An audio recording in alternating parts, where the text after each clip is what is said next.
Good morning. నేను doctor Prasanna Jayaprakash Gore, consultant gastroenterologist at Renova Neelima hospital, Hyderabad.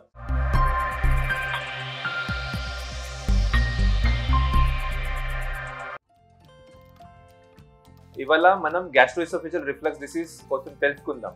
గ్యాస్ట్రోఎసోఫేజియల్ reflux disease అంటే ఏంటి? ఫస్ట్, మన ఫుడ్ పైప్ నుంచి, ఇది ఫుడ్ పైప్, ఇంకా ఇది పొట్ట, ఇంక చిన్న పేగు. సో ఫుడ్ పైప్లో యాసిడ్ సిక్రెషన్స్ అవుతుంది. యాసిడ్ సిక్రెషన్స్ నార్మలీ ఫుడ్ పైప్లో రాకూడదు.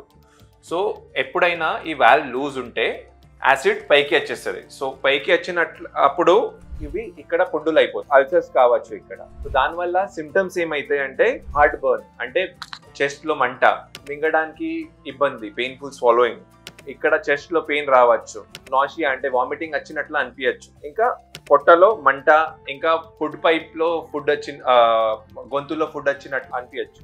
సో దేనివల్ల జిఆర్డి అవుతుంది అది తెలుసుకుందాం. సో ఎక్కువ పొట్ట ఉంటే అది central obesity, smoking, tobacco chewing వల్ల. సెకండ్ అంటే క్యాఫినేటెడ్ అండ్ కార్బోనేటెడ్ డ్రింక్స్, మనం ఎక్కువ టీ, కాఫీ లేకపోతే సోడా అట్లా తాగితే. సెకండ్ అంటే ఫ్యాటీ ఫుడ్. ఫ్యాటీ ఫుడ్ అంటే అన్ని ఆయిలీ ఫ్రైడ్ ఐటమ్స్ ఫుడ్ తింటే ఎక్కువ అసిడిటీ అవుతుంది. లాస్ట్ అంటే ఆల్కహాల్, ఎక్కువ ఆల్కహాల్ తాగితే రిఫ్లక్స్ ఎక్కువ అవుతుంది. సో దీనికి ప్రివెంట్ ఎట్లా చేయాలా? ప్రివెంట్ చేయడానికి కొన్ని థింగ్స్ ఫాలో చేయాలా. ఫస్ట్ థింగ్ అంటే తిన్న తర్వాత 2 గంటలు పండుకోకూడదు, తిన్న తర్వాత 1 గంట వాటర్ తాగకూడదు, తిన్న తర్వాత 1 గంట వాకింగ్ చేయాలా, పొద్దున్న 1 గంట, సాయంత్రం 1 గంట. కడుపు నిండగా ఎప్పుడు తినద్దు, ఎంత ఆకలి ఉంది దానికి 50% తినండి.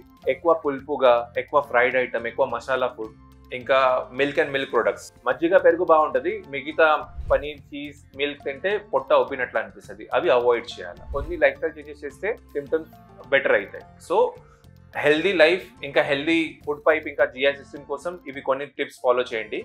దీనికి డయాగ్నోసిస్ చేయడానికి కోసం ఒక ప్రొసీజర్ ఉంటుంది, దానికి మనం ఎండోస్కోపీ అంటాం. ఎండోస్కోపీ అంటే ఒక సన్న పైప్ నోట్లోకి వెళ్ళి వెళ్తుంది, మనం ఫుడ్ పైప్, పొట్ట, చిన్న పేగు దాంట్లో చూస్తాం. దాంట్లో అల్సర్స్ ఉన్నాయా లేకపోతే వేరైనా కాంప్లికేషన్స్ ఏమైనా ఉన్నాయా అది తెలుసుకోవచ్చు. Thank you.